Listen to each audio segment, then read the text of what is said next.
अहोबकीयं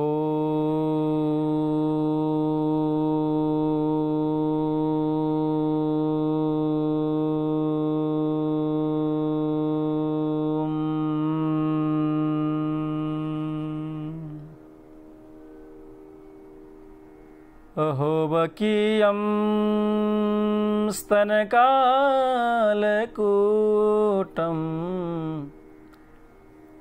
जिघांसया पाययदाप्यसाध्वी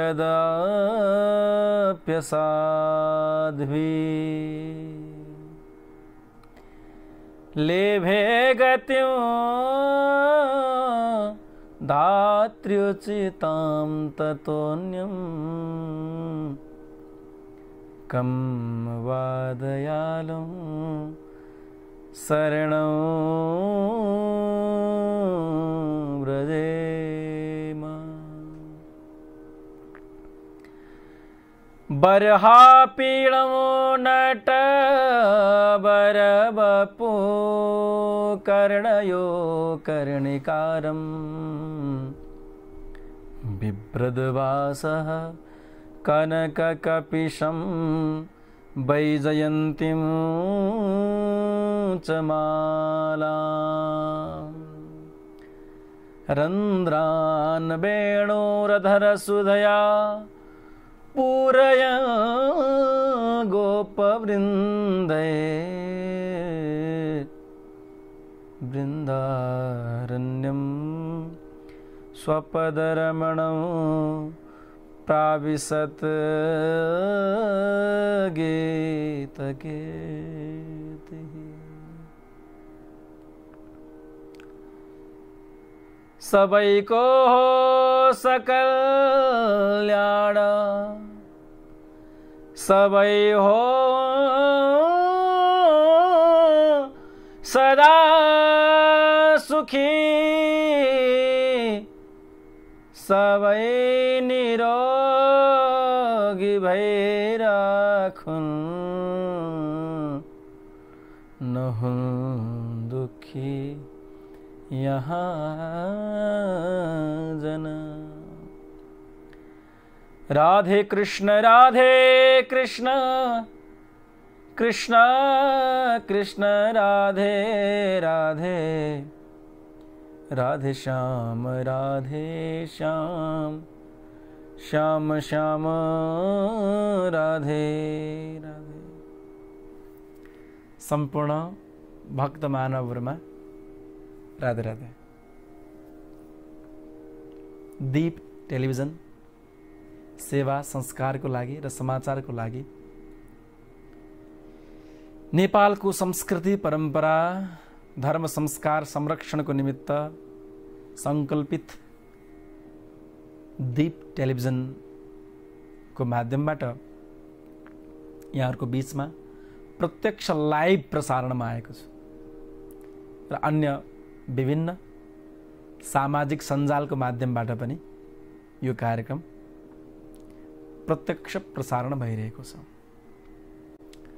सबैका अन्तर आत्मामा स्थित आत्मस्वरूप परमात्मालाई मेरो नमन छ, सम्मान छ, स्वागत छ। राधे राधे। आज अत्यन्तै गहनतम विषयमा चर्चा गर्ने प्रयास गर्नेछु। यद्यपि मैले बारम्बार भनेको छु, यहाँ बसेपछि व्यास आसनमा आइसकेपछि यो शब्द स्वभाव सम्पूर्ण ठाकुरजीको हो। हामीमा त्यो औकात हुँदैन, त्यो दक्षता, योग्यता, विद्वता, परिपक्वता, शाब्दिक ज्ञान केही पनि हुँदैन। जे बोलिन्छ त्यो केवल ठाकुरजीको इच्छा र हामीले आफ्नो बाणीलाई भगवानमा समर्पित गरेर यहाँहरुको बीचमा बोल्ने हो। त म भगवानसँग ठाकुरजीसँग प्रार्थना गर्दछु कि सबैको कल्याण होस्, सबैको हित होस्। यस्ता भावहरू मद्वारा निश्रित होस्। आउनुस् प्रारम्भमा भगवान नाम संकीर्तन, त्यसपछि आज अत्यन्त रमाइलो पनि गर्नेछौँ प्रश्नोत्तर कार्यक्रम। धार्मिक प्रश्न मैले गर्नेछु, उत्तर दिने व्यक्ति धेरै पुरस्कार प्राप्त गर्नुहुन्छ। श्रीयन्त्र पनि छन्, आज पुस्तकहरू छन् र आज बम्पर उपहारको रूपमा गिटार पनि रहेको छ। गिटार पनि यहाँहरूले पुरस्कार स्वरूप प्राप्त गर्न सक्नुहुन्छ। त यहाँहरू सबैलाई नियम त थाहा छँदैछ। आउनुहोस् प्रारम्भमा भगवान नाम संकीर्तन गरौँ, त्यसपछि हामी अन्य चर्चाहरू गर्नेछौँ। जय बाबा पशुपतिनाथ, जय बाबा पशुपतिनाथ।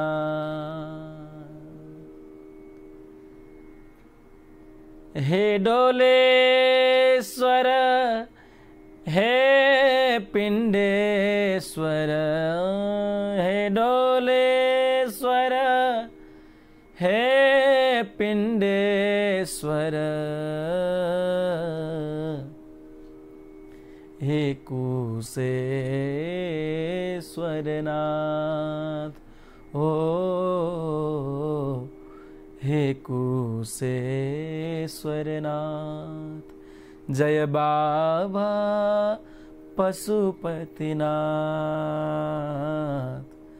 जय बाबा पशुपतिनाथ। सिरमा तिम्रो गंगा को धारा, सिरमा तिम्रो गंगा को धारा, गलामा तिम्रो नागैको माला,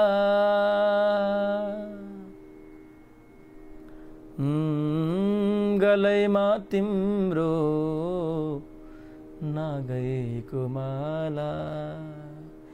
यो अकिञ्चनलाई देऊ वरद हात, यो अकिञ्चनलाई देऊ वरद हात। जय बाबा पशुपतिनाथ, जय बाबा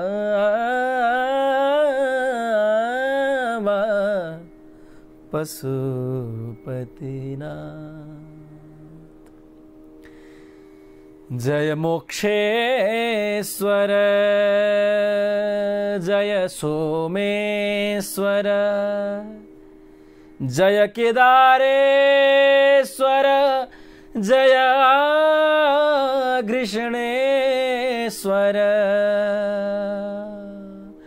ल्याउ मलाई सदा तिम्रै साथ, जय बाबा पशुपतिनाथ, जय बाबा पशुपतिनाथ। विपदमा छन् आज तिम्रा उपासक, विपदमा छन् आज तिम्रा उपासक। भयभीत छन् आज तिम्रा सब दास, पशुका पनि पति सताउँछौ कति, पशुका पनि पति धेरैतिरबाट सताएका छौँ प्रभु। कहीँ नाकाबन्दी, कहीँ देश सिमाना मिचिएका छन्, कहीँ कोरोनाको त्रासले भयभीत भइरहेका छौँ। पशुका पनि पति सताउँछौ कति, तिम्रो इच्छा बिना पात पनि हल्लिन्न नाथ। त्यसैले विश्वासको साथमा भन्दैछु, पशुका पनि पति रुवाउँछौ कति, तिम्रा शरणागतलाई देऊ अब साथ। जय बाबा पशुपतिनाथ। जय बाबा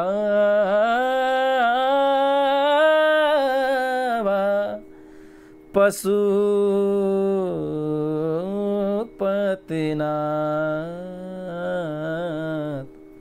जय बाबा पशुपतिनाथ।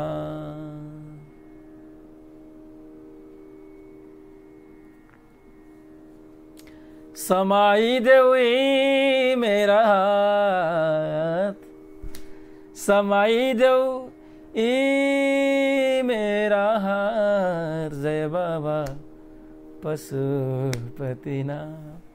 बाबा पशुपतिनाथको चरणमा प्रार्थना।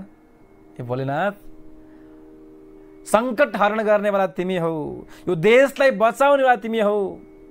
संकट अनेकन त्रासदीबाट रक्षा गर्ने तिमी छौ। तिमी त पशुका पनि नाथ हौ। बाबा रक्षा गर्नुहोस्। भजनमा कतै तलमाथि शब्द, कतै स्वर थोरै बेसुरो बेताल हुन सक्छ, किनभने मैले कुनै भजन लेखेर गाएको होइन, जे सोचे त्यो गाएँ। कुनै रचना पनि भर्खर रचना भयो भन्ने बुझ्नुहोस्। अब भयो गयो, भाव थियो, प्रेम भाव ठाकुरजी प्रति, भगवान शङ्कर प्रति, वैष्णवानाम यथा शम्भु प्रति भाव थियो, भाव जाग्यो, गाएँ। अब त्यो सिद्धिन्छ। अब यस्तै घटना घट्छन् मेरो जीवनमा। अनेक रचनाहरू लेख्न त भ्याउँदैन पनि, तर गाउँदा गाउँदै भावमा रचनाहरू बन्ने गर्छन्। त्यस कारणले कतै बेसुरो हुन सक्छ, कतै शब्द नपुग्न सक्छ, कतै भाव चाहिँ पुगेको छ, अरू नपुगे पनि राधे राधे। त भगवान पशुपतिनाथसँग प्रार्थना र आफ्नो आराध्य भगवान श्री राधाकृष्णप्रति सानो प्रार्थना गर्छु, अनि कथामा प्रवेश गर्छु। सबैले प्रार्थना गरौँ। नाम मन्त्र, मूल मन्त्र एकैछिन 1 मिनट गान गरौँ, त्यसपछि हामी प्रसङ्गमा प्रवेश गर्नेछौँ। राधे कृष्ण कृष्ण कृष्ण राधे राधे, राधे श्याम श्याम श्याम राधे राधे। राधे कृष्ण कृष्ण कृष्ण राधे राधे, राधे श्याम श्याम श्याम राधे राधे। राधे कृष्ण कृष्ण कृष्ण राधे। सबैले भावले गाउनुहोस्। राधे श्याम श्याम श्याम राधे राधे। राधे कृष्ण कृष्ण कृष्ण राधे राधे, राधे श्याम श्याम श्याम राधे राधे। राधे कृष्ण कृष्ण कृष्ण राधे राधे, राधे श्याम श्याम श्याम श्याम राधे राधे। राधे कृष्ण कृष्ण कृष्ण राधे राधे, राधे श्याम श्याम श्याम श्याम राधे राधे। राधे कृष्ण कृष्ण कृष्ण राधे राधे, राधे श्याम श्याम श्याम श्याम राधे राधे। राधे कृष्ण कृष्ण कृष्ण राधे राधे, राधे श्याम श्याम श्याम श्याम राधे राधे। राधे कृष्ण कृष्ण कृष्ण कृष्ण राधे राधे। बोल कृष्ण कन्हैया लाल की जय, भक्तवत्सल भगवान की जय। अष्टावक्र गीता का केही श्लोकहरूको चर्चा गरौँ। माया मात्रमिदं विश्वं विश्वं पश्यन् विगत कौतुकः अपि सन्निहिते मृत्यो कथं त्रस्यति धीरधीः। माया मात्रमिदं विश्वम, यो विश्व संसार माया नै हो। माया भनेको या माने जुन चीज, मा माने छैन। दृश्य जगत जति पनि छ यो केवल केवल भगवानको माया हो। आज छ भोलि छैन। सबै, हजुर पनि, म पनि, जो पनि। जो आत्मवेत्ता छ, जो आत्मज्ञानी पुरुष छ, उसले यो चिजलाई भलीभाँति बुझ्दछ। ऊ अपि सन्निहते मृत्यु, नजिकै आफ्नो अब मर्नु पर्छ भन्ने थाहा हुँदा हुँदै पनि हाँसी हाँसी मर्दछ। हाम्रा शास्त्रले मृत्युलाई सिकाउँछन्। हाम्रा शास्त्रले जसरी जीवन जिउन सिकाउँछन्, मृत्युलाई पनि हाँसी हाँसी स्वीकार गर्न सिकाउँछन्। जसले यति मात्र बुझ्यो यो चोला परिवर्तन हो, कोट परिवर्तन हो। कपडा पुरानो भएपछि जसरी हामी परिवर्तन गर्छौं, यसै गरिकन शरीर जीर्ण शीर्ण भएपछि, पुरानो भएपछि परिवर्तन हुन्छ भन्ने मात्र मान्छेले बुझ्यो भने त्यो मान्छे मृत्यु सन्निकट देखेर किन त्रसित र ग्रसित हुन्छ र? अलि बुझ्नु पर्ने कुरा छ, अलि गइदिएर सोच्ने कुरा है हो।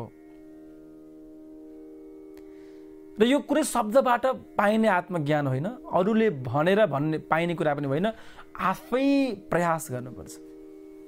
अब मैले प्रवचन दिइरहँदा यसले कुनै फरक पार्छ भन्ने होइन, तर यहाँले प्रयोग गर्नुभयो भने, सोच्नुभयो भने, चिन्तन मनन निधिध्यासन गर्नुभयो भने पक्कै पनि त्यो अनुभूति हुन्छ। म अलग छु, शरीर अलग छ। जिन्दगी एक किराए का घर है। जिन्दगी किरायको घर हो, छोड्नुपर्छ भन्ने बुझ्नु पर्यो। यो श्लोकले त्यही भन्यो।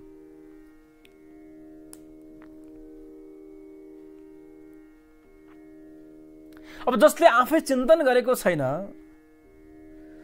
जसले आफै भित्र अन्तर हृदयमा झाँकेको छैन, त्यो व्यक्तिलाई कुनै शब्दले, कुनै व्यक्तिले, कुनै सन्तले सम्झाउन सक्दैनन्। अतः आत्मज्ञान कुनै परिभाषाको विषय होइन, शब्दको विषय होइन, प्रवचनको विषय होइन, त्यो त आफै अनुभवगम्य विषय हो। जसले अनुभव गर्नुभएको छ उहाँहरूले बुझ्नु भएको छ। जस्तो मुकास्वादनवत्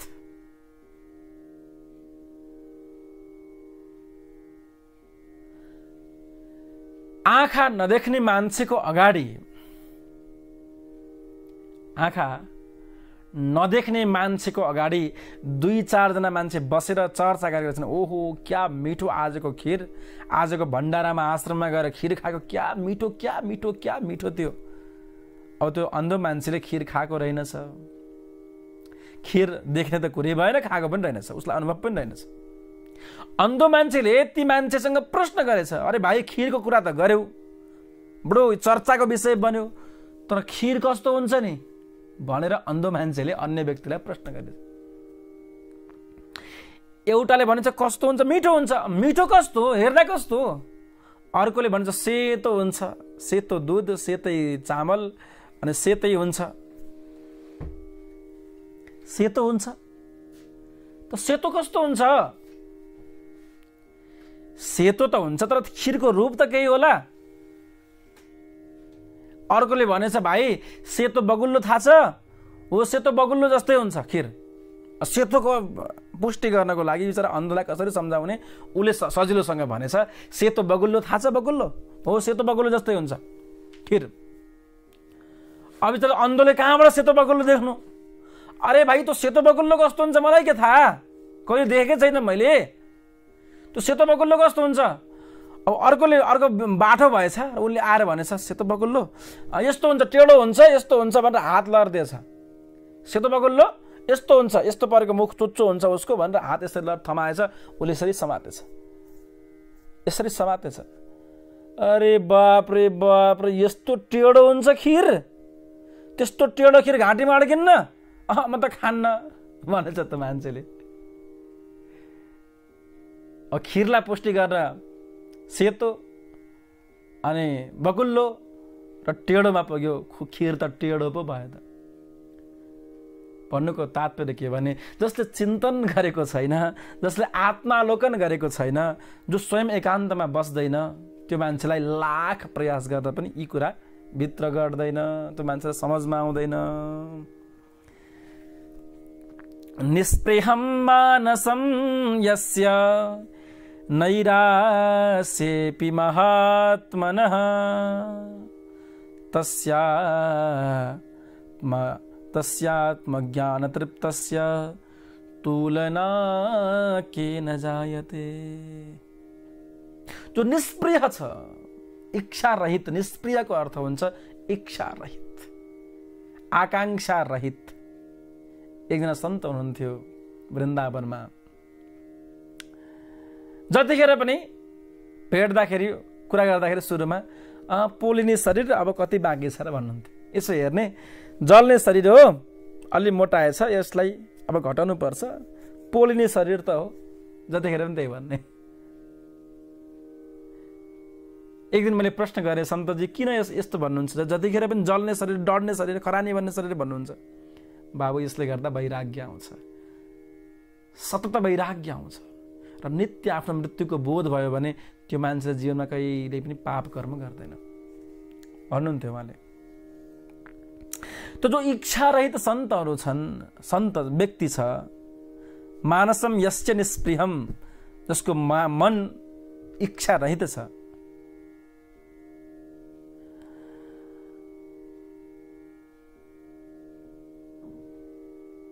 नैरास्येऽपि महात्मनः, निराशता अथवा संकट आउँदाखेरि पनि त्यो व्यक्तिलाई कुनै फरक पर्दैन। यस्ता आत्मज्ञान तृप्तस्य, आत्मज्ञानले परम तृप्त भएका व्यक्तिहरूको तुलना किन जायते, यस्ता सन्तहरूको तुलना, यस्ता आत्मज्ञानीको तुलना दुनियाँमा कसैसँग पनि हुँदैन। साम्यात्मा ब्रह्मज्ञानीले मोक्षको कामना पनि राख्दैनन्, तिनको तुल्य उपमा छैन केही पनि।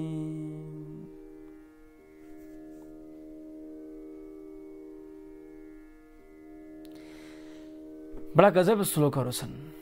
यसको व्याख्या गऱ्यो भने त पुरै दिन बित्छ। संक्षेपमा म यसलाई लिन्छु। राजा तृतीय प्रकरणलाई हामी पूर्ण गर्छौँ। तृतीय प्रकरणसम्म आउँदा आउँदै लगभग 10-12-15 दिन भइसक्यो। त्यसकारण संक्षेपमा अब अरू प्रसङ्गहरूलाई, श्लोकहरूलाई म चर्चा गर्दै अगाडि लानेछु। स्वभावादेव जानाति दृश्यमेतन्न किञ्चन, इदं ग्राह्य इदं त्याज्य स कथं पश्यति, स किं पश्यति धीरधिः।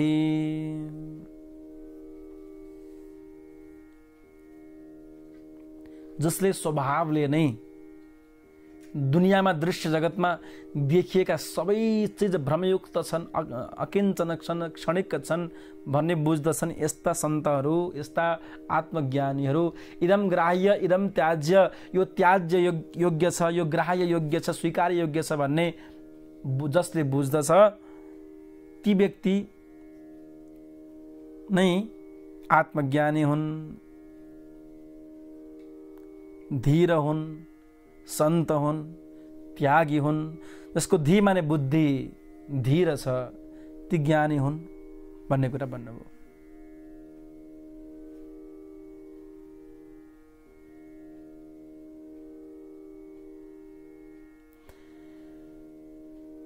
स्वभाव नै बनोस्, के सत्य हो के असत्य हो, के ग्राह्य छ के त्याज्य छ, यी सबै कुराहरू हामीले जान्न सकौं, बुझ्न सकौं। दुनियाँका दृश्य गोचर चिजहरू सबै क्षणभङ्गुर छन् भन्ने भाव आओस्। र सर्वम खल्मिदम ब्रह्म हरि सर्वत्र सर्वदा, सर्वत्र सबै ठाउँमा र सबै समयमा भगवान हुनुहुन्छ भन्ने जसले बुझ्यो त्यो मान्छे आत्मज्ञानी भयो। दुईजना व्यक्ति गुरु बनाउन भनेर गुरु कहाँ गएछन्। गुरुदेव दीक्षा दिनु पर्यो, शिष्य बनाउनु पर्यो भनेर दुईजना मान्छे गएछन्। गुरुले दुईटा ती व्यक्तिलाई, युवाहरूलाई दुईटा गुडिया दिएर, माटोको गुडिया खेलौना दिएर भन्नुभएछ, जाऊ यस्तो ठाउँमा गएर फोर जहाँ कुनै व्यक्तिको जीवको उपस्थिति छैन, त्यो ठाउँमा गएर फोडेर आऊ। शिष्यहरू हिँडेछन्। एउटाले गुरुकै घर पछाडि गएछ, एकान्तमा गएर प्याट्टै फोडेर ल्याएर अगाडि उपस्थित भएछ। अर्को शिष्य सारा घुमेछ, पहाडको टुप्पोमा पनि गएछ, पानीभित्र पनि गयो, यहाँ कोही छैन कि त्यहाँ पनि छ। घुमेछ लगभग 20औं दिन भयो, तर पनि कहीँ यस्तो ठाउँ कहीँ पनि देखेन जहाँ जीवको अनुपस्थिति होस् अथवा कुनै न कुनै दृश्य गोचर चिजहरूको उपस्थिति नहोस्। अन्तिममा त्यो नफुटाइकन आएछ। गुरुले प्रश्न गर्नुभयो, तिमीले कहाँ फोर्यौ? गुरुजी मैले त घर पछाडि गएर फोर्ने, कोही थिएन त्यहाँ, एकान्त देखेँ फोडेर ल्याएँ भनेछ एउटाले। अर्कोले भने, प्रभु मैले यस्तो कुनै पनि ठाउँ देखिनँ जहाँ एकान्त होस्, जहाँ कसैको पनि दृष्टि परेको छैन, त्यस्तो ठाउँ दुनियाँमा संसारमा मैले कहीँ पनि देखिनँ। गुरुले भन्नुहुन्छ, हरेक ठाउँमा जीव छन्, हरेक ठाउँमा कीटाणु छन्, हरेक ठाउँमा जीव जन्तुहरू छन्, र हरेक ठाउँ कुनै पनि यस्तो ठाउँ दुनियाँमा संसारमा कहीँ पनि यस्तो ठाउँ छैन जहाँ ईश्वरको दृष्टि नपरेको होस्, भगवानको दृष्टि नपरेको होस्। कहीँ सूर्यको रूपले हेर्नुभएको छ भगवानले, कहीँ पवनको रूपले हेर्नुभएको छ आवाको रूपले, कहीँ ताराको रूपले, कहीँ प्रकृतिको रूपले, कहीँ दिशाहरूको रूपले। अनेकन भगवानका रूपहरू छन्, अनेकन रूपहरू छन्। अनेक रूप रूपाय विष्णवे प्रविष्णवे, भगवानका अनन्त अनन्त रूपद्वारा सबैतिर दृष्टिगोचर भइरहेको छ। त्यसैले यस्तो कुनै पनि ठाउँ छैन जहाँ भगवानको अनुपस्थिति होस्।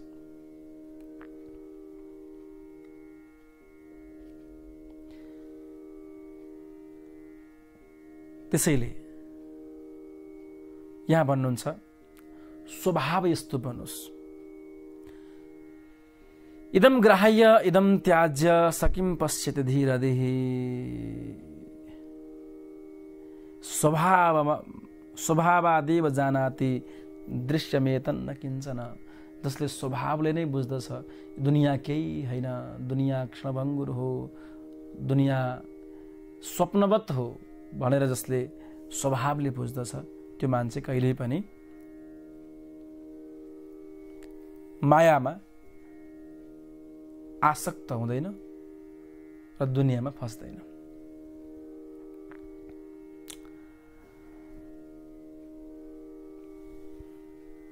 यो बुझ्नु नै मानव जीवनको परम लक्ष्य हो। यति बुझ्नु नै मानव जीवनको परम लक्ष्य हो। के बुझ्नु? ब्रह्म सत्यम जगन मिथ्या, भगवान सत्य हुनुहुन्छ, जगत मिथ्या छ, हामी सबै मिथ्या हौं भन्ने बुझ्नु नै शास्त्रकारको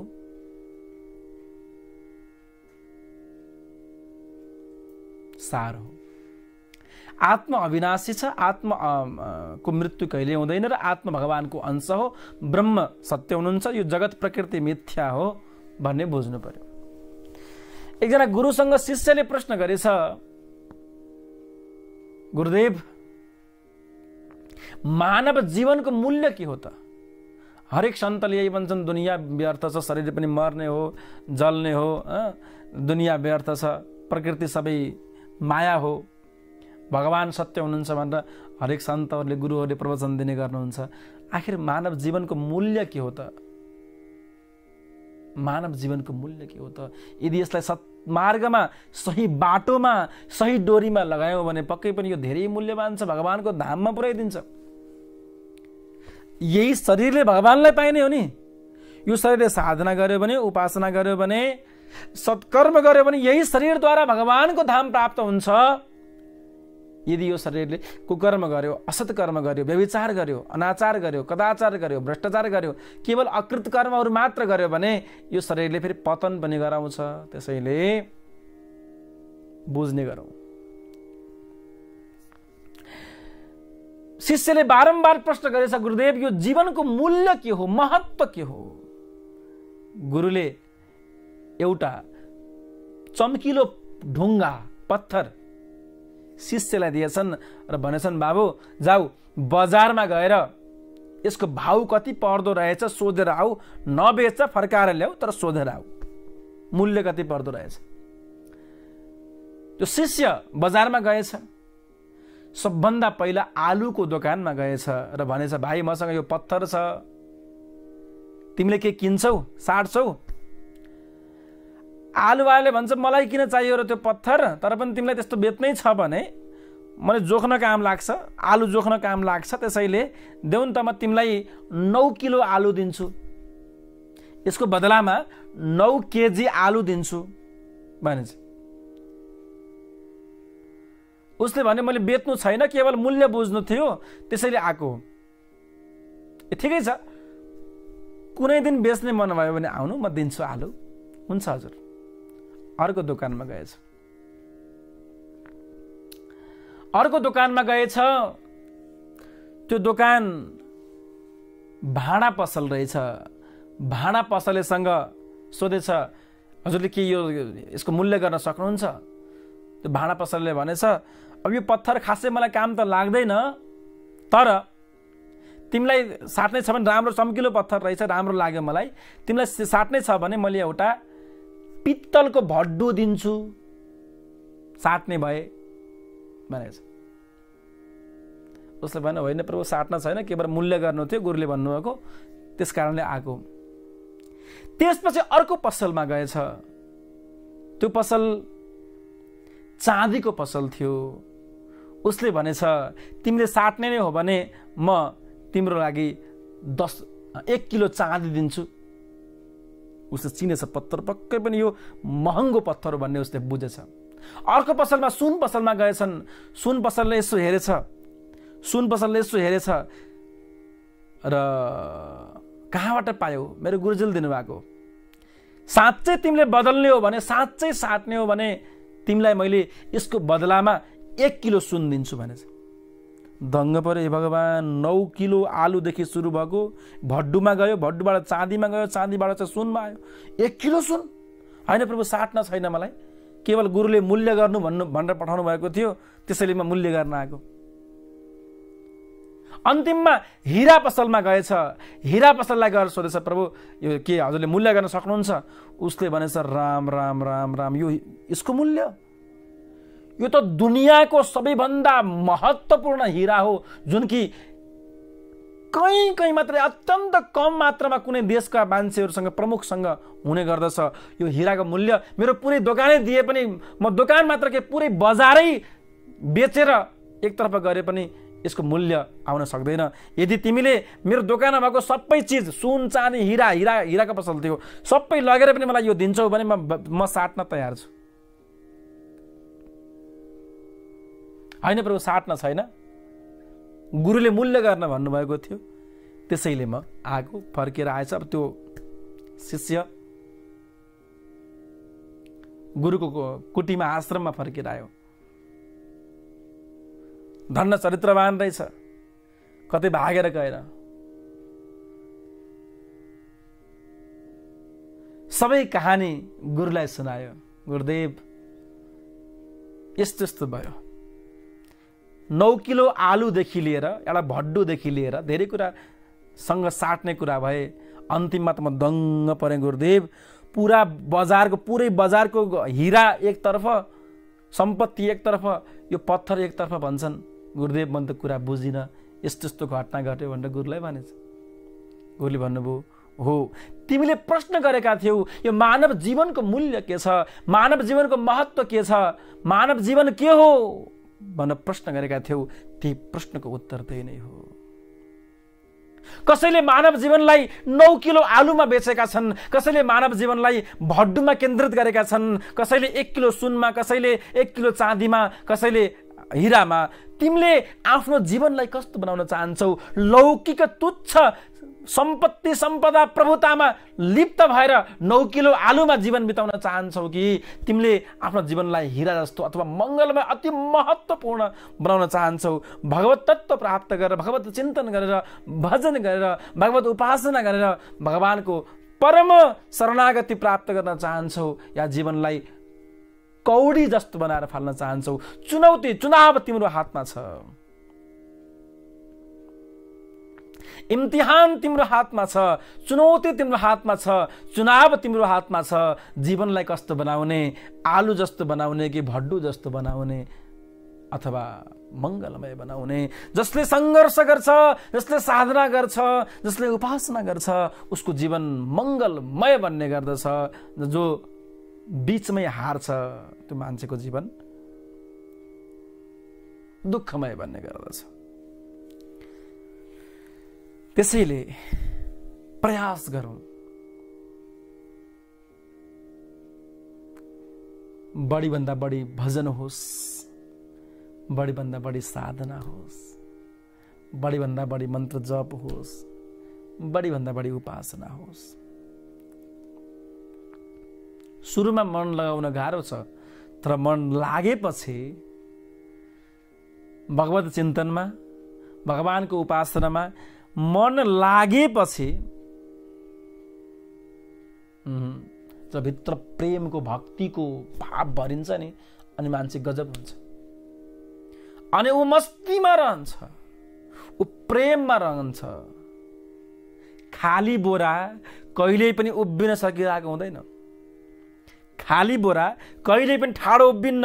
जब त्यसमा भरिन्छ अनि ऊ ठाडो उभिन्छ।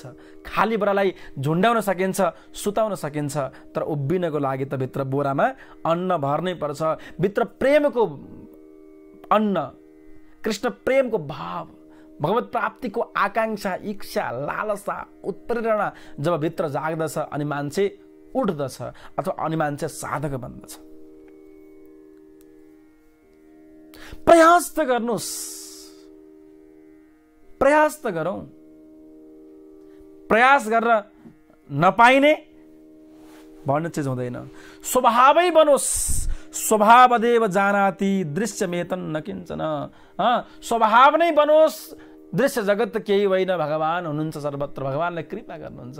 अहरनिश हर पल हर क्षण भगवान हामी माथि वरदहस्त प्रदान गर्नुभएको छ भन्ने भाव, विश्वास जागोस्। अरे हाम्रो विश्वास कदाचित कहिल्यै पनि खेरा जाँदैन। मान्छेले गरेको कुनै पनि कर्म होस्, कुकर्म होस्, व्यर्थ जाँदैन। सत्कर्म रोप्यो भने सत्कर्मै फलेर आउँछ, कुकर्म रोप्यो भने कुकर्मै फलेर आउँछ। मानव जीवन त एउटा सुक्खा खेत हो, यस्तै बन्जर खेत हो। यसलाई कस्तो बनाउने, कस्तो बोट रोप्ने जीवनलाई, त्यो आफ्नो हातमा छ। मानव जीवन बन्जर खेत हो, सुक्खा खेत हो। त्यसलाई कस्तो बनाउने, मङमङ्ती फुलमय बनाउने कि एकदम जर्जर्ती बनाउने, आफ्नो हातमा छ। याद रहोस्, कुनै पनि कर्म खेर चाहिँ जाँदैन। कुनै पनि कर्म प्रकृतिमै रहन्छ। ओम उच्चारण गरेका छौँ, ओम पनि प्रकृतिमा घुमे गर्छ। कुकर्म गरेका छौँ, त्यो पनि प्रकृतिमा घुमे गर्छ। किनभने उत्पन्न भएको चिज नष्ट कहिल्यै पनि हुँदैन, कहिल्यै पनि हुँदैन। प्रकृतिमा जे छन् यही छन्, यहीँबाट आएका हुन् र यहीँ रहन्छन्। ध्यान रहोस्, यो शब्द पनि यहीँ थियो, यहीँबाट आएको र यहीँ रहन्छ। शरीर पनि यहीँबाट आएको, माटोमै रहन्छ, माटोमै मिल्छ। वृक्ष पौधा आदि पनि यहीँबाट उत्पन्न भए यहीँ जान्छन्। यति रति मात्र पनि न बढ्छ न घट्छ, जे हो यहीँ छ, यहीँ घुम्ने हो। यो आवाज पनि निश्चित रूपमा छ, सबै कुरा छैन। प्रकृतिभन्दा बाहिर केही पनि छैन। ध्यान दिनुहोस्, दुनियाँमा जति भगवानले बनाएर दिनुभएको छ त्यति नै हो। मानौ 1 किलो कालो माटो, थाहा छ हामीलाई कालो माटी भन्थे पहिले 1 किलो कालो माटी भगवानले तयार पार्नुभयो। त्यो कालो माटीको हात्ती बन्यो, घोडा बन्यो, के बन्यो, थाल बन्यो, कचौरा बन्यो, अनेक रूपहरू बने। तर कालो माटो उति नै छ, ऊ परिवर्तन भयो, स्वरूप इतर भयो। तर पछि गएर त्यो कालो माटो त्यति नै रहन्छ, 1 किलो नै रहन्छ, न बढ्छ न घट्छ। हो दृश्य अलग हुन सक्छन्, त्यसका स्वरूप अलग हुन सक्छन्, स्वभाव अलग हुन सक्छन्, तर जे हो त्यो त्यति रहन्छ, त्यो फरक चाहिँ हुँदैन। मेरो भन्नुको अर्थ के भने हामी बोलेका शब्द पनि यही रहन्छ, हामीले गरेका व्यवहार पनि यही रहन्छ, हाम्रो चरित्र पनि यही रहन्छ, हाम्रो स्वभाव सबै कुरा प्रकृतिमै रहन्छ, कहीँ पनि जाँदैन, यही नै रहन्छ। र हाम्रो स्वभाव बसात त्यही प्रकृतिले खिचिरहेको हुन्छ। जो सकारात्मक छ उसलाई सकारात्मक भावले खिच्छ, जो नकारात्मक छ यो प्रकृतिमा भएको नकारात्मक तरङ्गले खिच्छ। हाम्रो वचन, हाम्रो स्वभाव, हामीले जो अध्ययनशील छ, जो चिन्तनशील छ, उसको जीवनमा त्यो चिन्तनताले काम गर्दछ।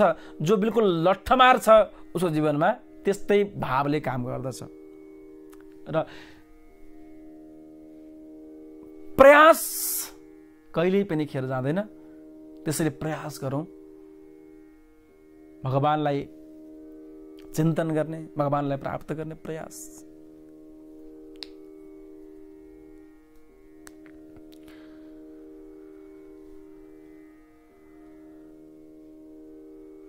एउटा बडा गजब दृष्टान्त छ।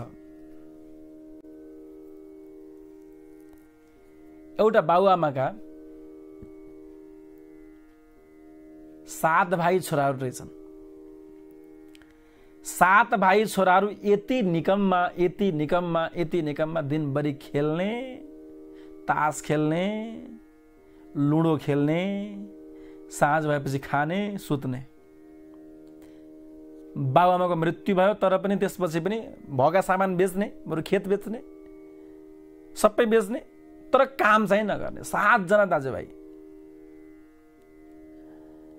अब सुस्त सम्पत्ति पनि सिद्धिन थाल्यो। ठुलो दाजुको बिहे भएछ। अब 6वटा दाजुभाइ खुसी भयो, ओहो भाउजू आउँछन्, सम्पत्ति ल्याउँछन्, मस्त मौज गर्नुपर्छ, खाना बस्नुपर्छ भनेर खुसी भएछ। दाइको बिहे भयो, भाउजू आइन्, 2-4 महिनासम्म त चुप्प लाएर बसिन्। ल्याएको दाइजो पनि सिद्धियो, सिक्री पनि बेचिन्, हातको चुडी पनि बेचिन्, अङ्गुठी पनि बेचिन्, सबै सिद्धियो। अब के गर्ने, नबोले नहुने भयो। सबै दाजुभाइले भनेछन् यसरी बसेर खाएर कहिलेसम्म पुग्छ र, कमाउनु पर्दैन। निरन्तर निकालिरह्यो भने त कुवाको पनि पानी सकिन्छ। यसरी कसरी पुग्छ र, कमाउनु पर्दैन। सबै निकममा केही पनि काम गर्दैनन्। एक दिन त भाउजूले भनेछन् आफ्नो श्रीमान सहित 6 जनालाई, जाओ काम नगरिकन घर नफर्क्यौ। दिनभरि गुच्चा खेलेछन्, तास खेलेछन्, फर्केर साँझ आएछ। अर्को दिन त साह्रै नै रिस उठेछ। अब गएर कुनै काम खोज, नोकरी खोज, अनि बल्ल घर आऊ। 7 जनै गएछन्, खोलामा गएर पौडी खेल्ने, टाइम पास गर्ने, फर्केर आएछन् साँझ। खै के कमायो, के गर्यौ त? केही काम पाइएन, काम खोज्दै गएको, केही पनि पाइएन। अर्को दिन त भनेछन् आफ्नो श्रीमान सहित 6 जना देवरहरूलाई, आज खाली हात आयो भने बेलुकी भोजन खान दिन्न, मैले केही खान पाउन्न, भोजन बन्द। अब दिनभरि त गएर खेले, टाइम पास गरे, मौज गरे, तास खेले, साथीभाइहरूसँग घुमे, साठी घरे भए, घर घुमे। साँझ परेपछि अब कसरी घर आउने? देवरहरूले सोचेछन् के लाने होला, खाली हात त नआउन भन्नुभएछ भाउजूले। बाटोमा मरेको सर्प रहेछ। साह्रै टाठे हुन थालिन् भाउजू, साह्रै दुःख दिन थालिन्। खाली हात नआउनु भन्थ्यो, जाउँ यही सर्प लिएर जाउँ भनेर देवरहरूले सर्प उठाएर ल्याएछन्। टकटक गरे ढोका। आउनुभयो? आएम। के लिएर आउनुभयो? खाली हात त आएनौ। खाली हात आएनौँ, लिएरै आछौँ। लिएर आछौँ भने सुन्ने बित्तिकै ढोका खोलिदिन्छन्। यसो हेर्दा त हातमा सर्प लिएर आछ, मरेको सर्प। भाउजूले मनै मन सोचेछन्, पैसा कमाएर ल्याऊ, केही कमाएर ल्याऊ भनेर पठाएको, मरेको सर्प उठाएर ल्याएछ। मैले भनेको थिएँ केही ल्याऊ, खाली हात नआऊ भनेको थिएँ, ल्याइहाले, ठिकै छ, ल छतमा फालिदेऊ। सर्पलाई त मरेको सर्प छतमा फालिदेऊ, भनेको वचन त पुरा गर्यो, केही त लिएर आयो, ठिकै छ, ल आऊ भित्र, भोजन खुवाइछन्। त्यसपछि अर्को दिन प्रारम्भ भयो। अर्को दिन बिहानै हल्लाखोर भएछ। त्यो देशको राजाको जुन श्रीमती रानी थिइन्, उनको 9 लखा हार चोरी भएछ। हार चोरी भयो, हल्लाखोर भयो। राजाले एलान गरिदिएछन्, सबैतिर सूचना सम्प्रेषित गर्दैछन्, जसले त्यो हार लिएर आउँछ त्यो मान्छेलाई 1 लाख नगद दिन्छु मैले, र कुनै दण्ड पनि दिन्न, कुनै प्रश्न नसोधिकन 1 लाख उपहार दिन्छु भनेर प्रचार गर्दैछन्। बिहान भाउजू छतमा जानु पर्यो भनेर छत सफा गरेर झाडु लाउनुको लागि छतमा गएको, त छतमा त्यो हार रहेछ। भएछ के भने गिद्धले, चराले राजमहलबाट त्यो हार उडाएर ल्याएको रहेछ। अनि जब छतमा त्यो मरेको सर्प देख्यो गिद्धले, अब त हार के गर्ने, त्यहाँ झरेछ, चुच्चोले सर्प उठाउँदाखेरि त्यो हार त्यहीँ खसेछ। अनि बिहान झाडु मार्ने बेलामा सर्प त छैन, तर हार छ 9 लखा हार राजाको। भाउजू चाहिँले सबै आफ्ना देवरलाई पनि साथमा लिएर राजभवनमा गइछन् र सबै कहानी सुनानी, यस्तो यस्तो भयो, मेरा यी देवरहरू, मेरो श्रीमान काम गर्दैनथे, केही त लिएर आऊ भनेको मरेको सर्प ल्याएछन्। बिहान उठ्दाखेरि महाराज छतमा यसरी हामी भेट्यौँ भनेर सबै कुरा यथार्थ चित्रण गरेपछि राजा साह्रै खुसी भयो र 1 लाख नगद प्रदान गरेछ। 1 लाख नगद पाउने बित्तिकै 6वटा देवरहरू र आफ्नो श्रीमान खुसी भएर वाह अब त बसी खान पाइने भयो, मजा अब गजब भयो भनेर बाहिर निस्किएपछि त्यो श्रीमतीले भनेछन्, ए देवर बाबु हो, गरेको मेहनत अलिकति पनि खेर जाँदैन। तिमीहरूले मरेको सर्प ल्याएर फाल्यौ र पनि 1 लाख नगद आयो। हेर, जसले मेहनत गर्दछ, जसले परिश्रम गर्दछ, जसले यत्न गर्दछ, जसले साँच्चै साँच्चै सकारात्मक भएर कसैलाई ठग्ने हिसाबले होइन, लुट्ने हिसाबले होइन, मैले कर्म गर्नु पर्दछ भनेर जसले निष्ठाको साथमा, विश्वासको साथमा जसले मेहनत गर्दछ, त्यो मेहनत जीवनमा कहिल्यै पनि खेरा जाँदैन। त्यसपछि ती 6 जना लन्ठुहरू, देवरहरू दिमाग खुलेछ, हो काम त गर्नुपर्ने रहेछ, मरेको सर्प ल्याउँदाखेरि पनि काम भयो, गरेको मेहनत खेर गएन भने, हामीले प्रयास गऱ्यौँ भने के पो हुन सक्दैन र। हजुरबिन यो दृष्टान्त, यो कथा मैले यहाँ किन जोडेको भने प्रयास त गरौँ, प्रयास त गरौँ। हो, प्रयासको नाम जीवन हो, प्रयासको नाम जीवन हो।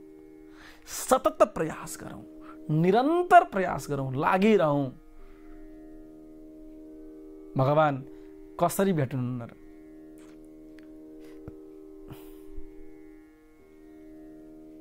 त स्वभावा देव जानाति दृश्यमेतन्न किंचन इदं ग्राह्य इदं त्याज्यं स किं पश्यति धीरधिः। अर्को श्लोक।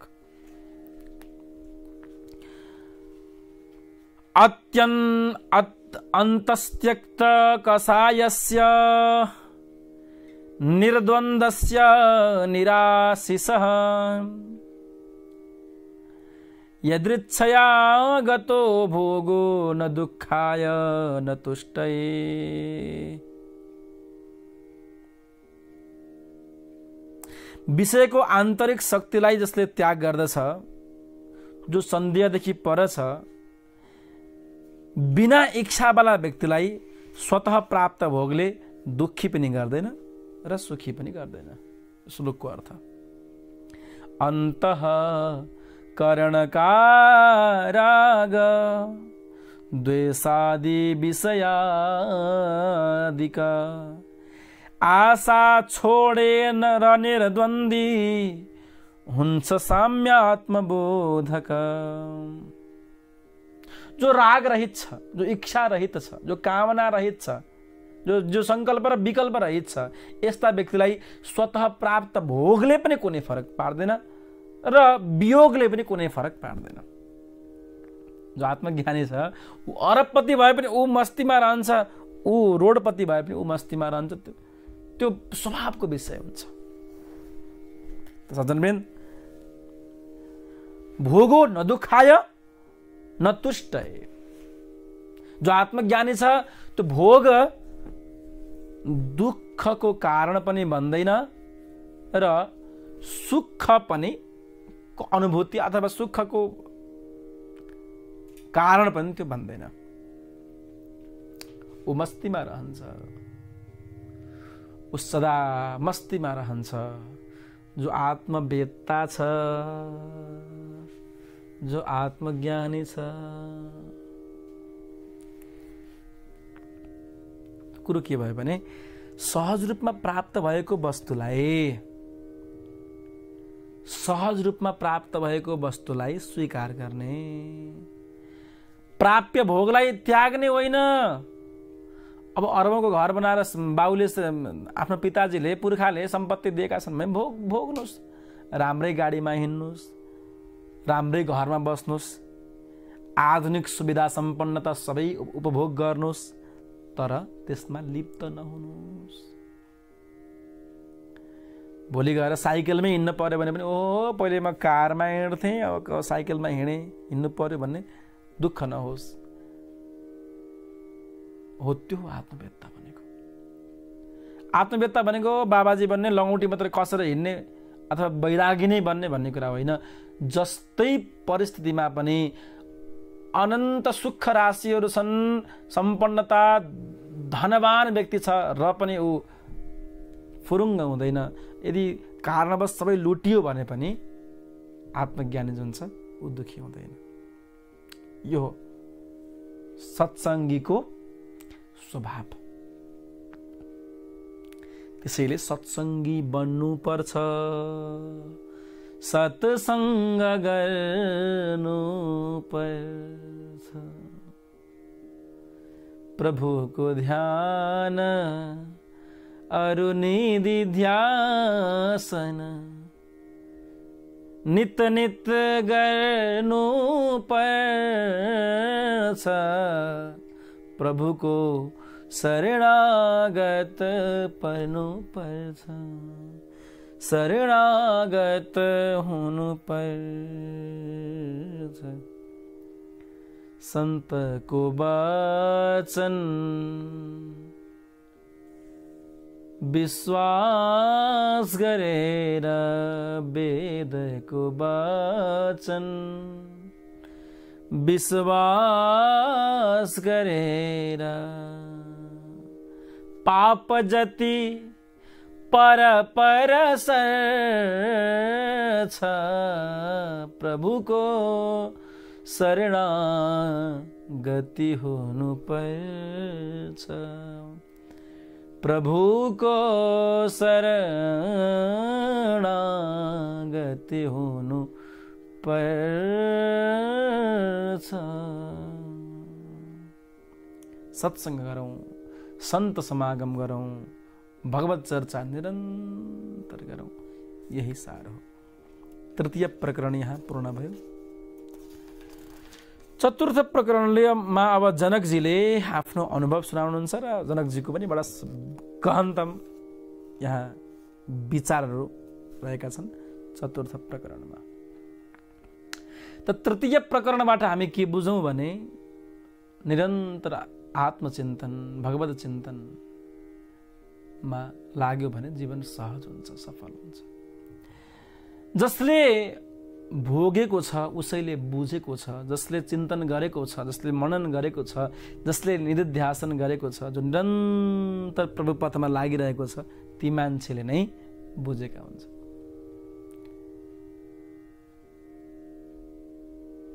एकजना सत्संगी रहेछन् श्रीमती, श्रीमान चाहिँ व्यापारी बिजनेसम्यान, श्रीमती सत्संगी, सधैँ कथा सुन्ने, भगवानको भजन गर्ने गर्दैरहेछन्। उनले मनै मन सोचिछन् कुनै दिन मेरो श्रीमान पनि सत्संगी भइदिए, सत्संगमा गइदिए। एक दिन आफ्नो श्रीमानलाई भनेछन्, हेर्नुहोस् श्रीमानजी, आज सबै कामहरू म गर्छु, हजुर जानुहोस् न सत्संग सुन्न, हजुर जानुहोस् सत्संग सुन्न।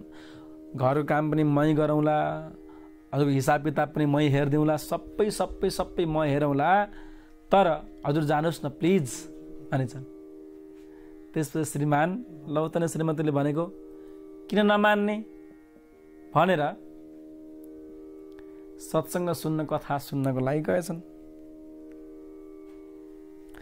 अब जीवनमा कहिल्यै पनि कथा नसुनेको मान्छे, सत्संग नगरेको मान्छे पहिलो पटक कथा सुन्न भनेर गएछन्।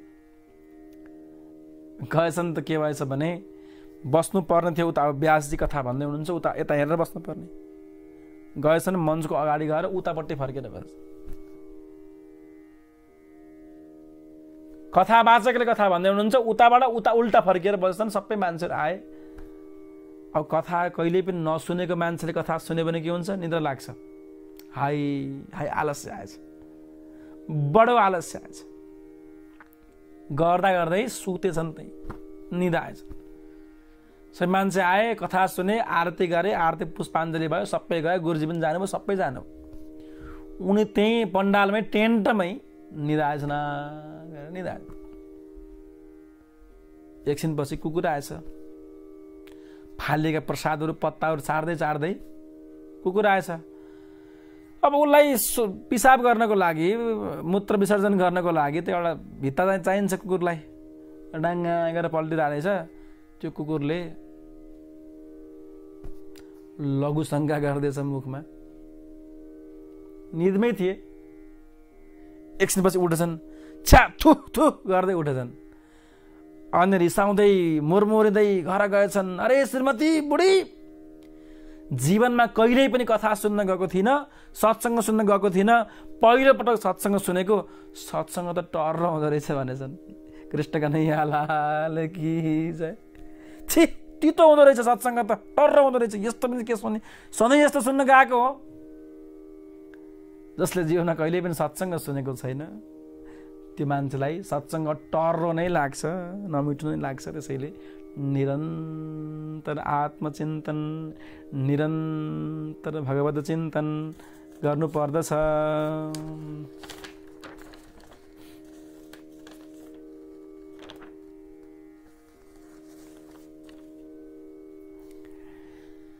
त्यसैले जीवनमा जबसम्म एन्ड रहन्छ तबसम्म जीवन शान्त हुँदैन।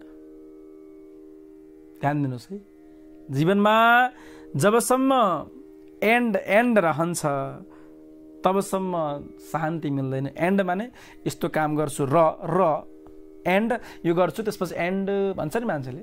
हो, एन्ड घर बनाउँछु, अनि गाडी किन्छु, अनि एन्ड बिफोर यो गर्छु उ गर्छु भन्छ मान्छेले।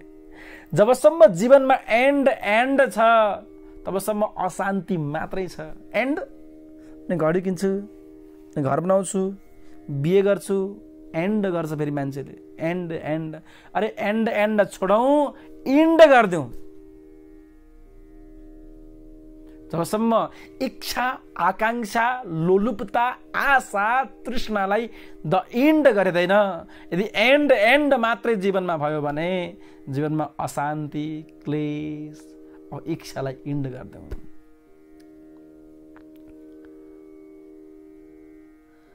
माया मरी न मैं मरा, मर गया शरीर, आशा तृष्णा ना मरे, कह गए दास कबीर। आशा तृष्णा नाम रे कहे गए दास कबीर। हाम्रो आशा हाम्रो तृष्णा कहिले पनि सकिँदैन। त्यसरी तृष्णालाई त्यागौं, कृष्णलाई भजन गरौं, भगवानको स्मृति गरौं। जो प्राप्त है वही पर्याप्त है, जो प्राप्त छ त्यही नै पर्याप्त छ, नत्र भने चारैतिर संकट व्याप्त छ। यति चाहिँ बुझौं। जो प्राप्त छ त्यही पर्याप्त छ। यदि प्राप्तलाई पर्याप्त मानिएन भने चारैतिर संकट व्याप्त छ। एन्ड छोडौं, द एन्ड गरिदेऊ र जीवनलाई मंगलमय बनाऊ, जीवनलाई भगवत कृपामय बनाऊ, जीवनलाई साधनामय बनाऊ। यही सार हो। जो सोबत है सो खोबत है, जो सोबत है सो खोबत है, जो जागत है सो पावत है।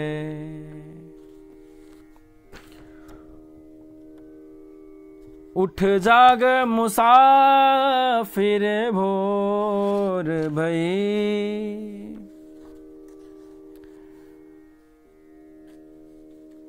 उठ जाग मुसाफिर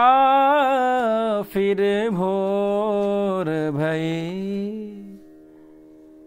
अब रहन कहाँ जो सोबत है, जो सोबत है सो खोबत है, जो जागत है सो पावत है, जो जागत है सो पावत है। जीवन कस्तो बनोस्, जीवन सादगी युक्त बनोस्, जीवन सम्मान युक्त बनोस्। जिन्दगी यस्तो होस् बाँचन्जरी सबैले माया गरून्, मरेपछि सबैले याद गरून्। जिन्दगी यस्तो होस् बाँचन्जरी सबैले माया गरून्, मरेपछि सबैले याद गरून्। र जहाँ जाँदैछौँ त्यहाँ भगवानका पार्षदले, भगवानले प्रतीक्षा गरून्। यस्तो बनोस् जीवन। त्यो जीवन पो जीवन। एउटा हिन्दी गीत छ, गीत हो, मलाई साह्रै मनपर्छ। थोरै गाउँछु, यहाँलाई पनि मन पर्ला सायद। मधुवन खुशबू देता है, सागर सावन देता है, जीना उसका जीना है, जो औरों को जीवन देता है, मधुवन खुशबू देता है। सूरज ना बन पाए तो बन के दीपक जलता चल, फूल मिले या अंगारे,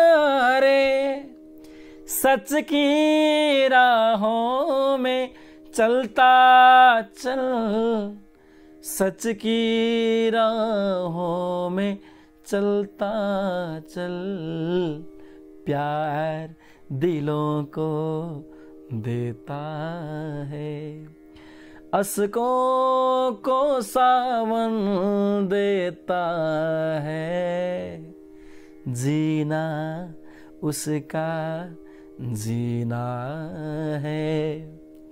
जो औरों को जीवन देता है, मधुबन खुशबू देता है।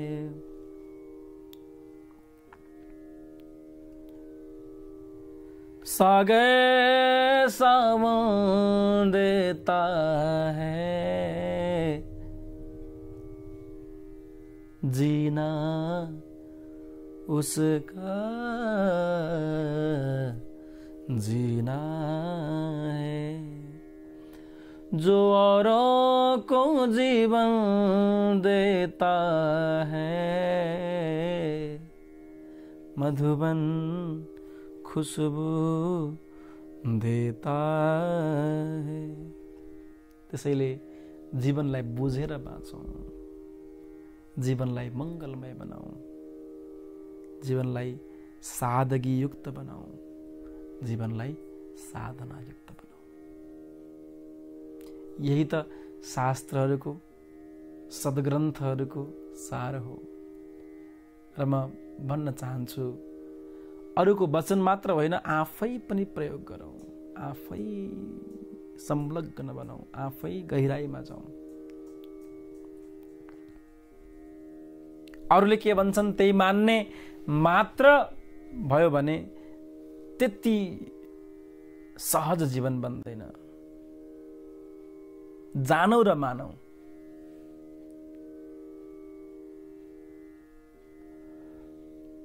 जानौ र मानौ। एउटा मान्छे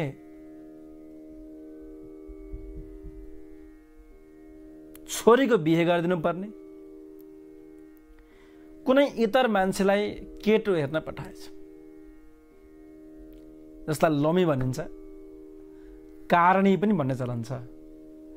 त कारणी गर्ने मान्छे लमी जुन छ, केटो हेर्न गएछ, केटो घरमा गएपछि केटोको बाउले के पैसो दिएछ, मिष्टान्न खुवाइदिएछ, मिठो मिठो खुवायो, पैसो दियो, पठायो। राम्रो भन्नु नि, नराम्रो नभन्नु छोरो, मेरो छोरीको राम्रै कुरा गरेर भन्नु। अब केटीको बाउले सोधेछन्,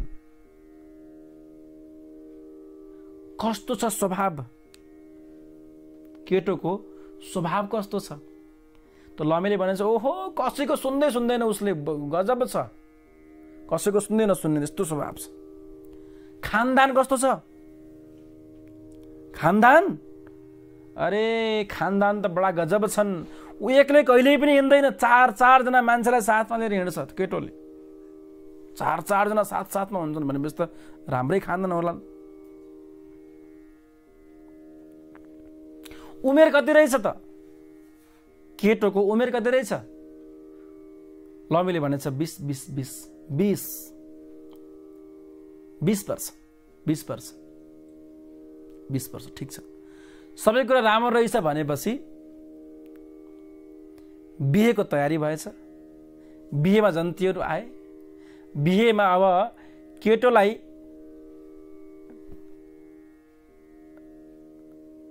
त्यसलाई के भन्छन्, सुरुमा जुन बिहेमा हुन्छ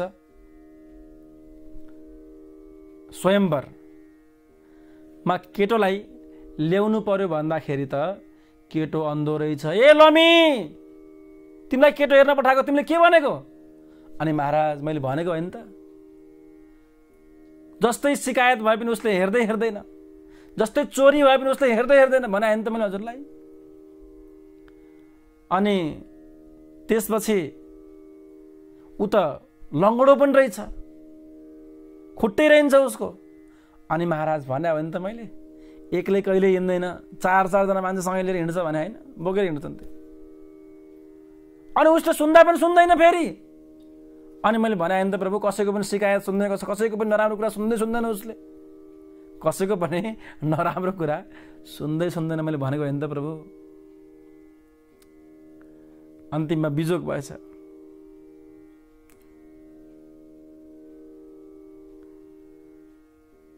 अरूको भरोसामा, अरूको मात्र विश्वासमा, अरूको वचनमा मात्र जीवन बाँच्ने होइन, आफै पनि चिन्तन गर्नुपर्छ।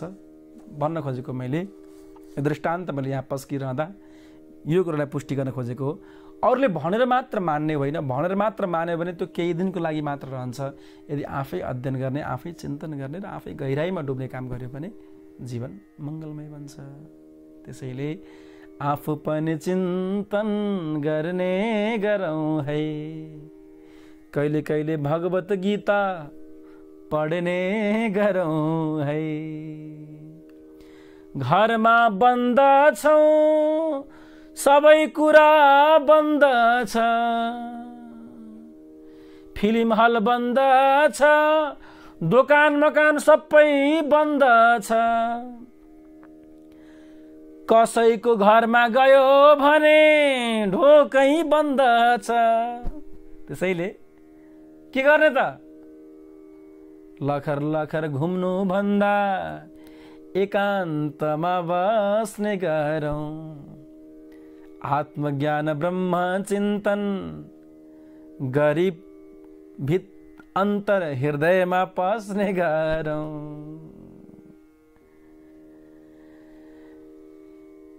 अब यस्तै छ परिस्थिति। कसैको घरमा गयो भने मान्छे खुसी हुँदैन, नआइदिए हुन्थ्यो भन्ने अवस्था आइसक्यो। मान्छे कसरी बाँच्ने, ज्यानलाई कसरी जोगाउने मात्र यति चिन्ता छ अहिले। न बिजनेसको चिन्ता छ, न व्यापारको चिन्ता छ, न केही पनि छैन चिन्ता। केवल चिन्ता एउटा छ, मान्छे कसरी बाँच्ने। त्यसैले चिन्तन गर हरिको, त्यसैले चिन्तन गर हरिको। जबसम्म बाँच्छौँ यो जीवनमा, टेन्सन छ थरी थरीको, त्यसैले चिन्तन गर हरिको, त्यसैले चिन्तन गर हरिको।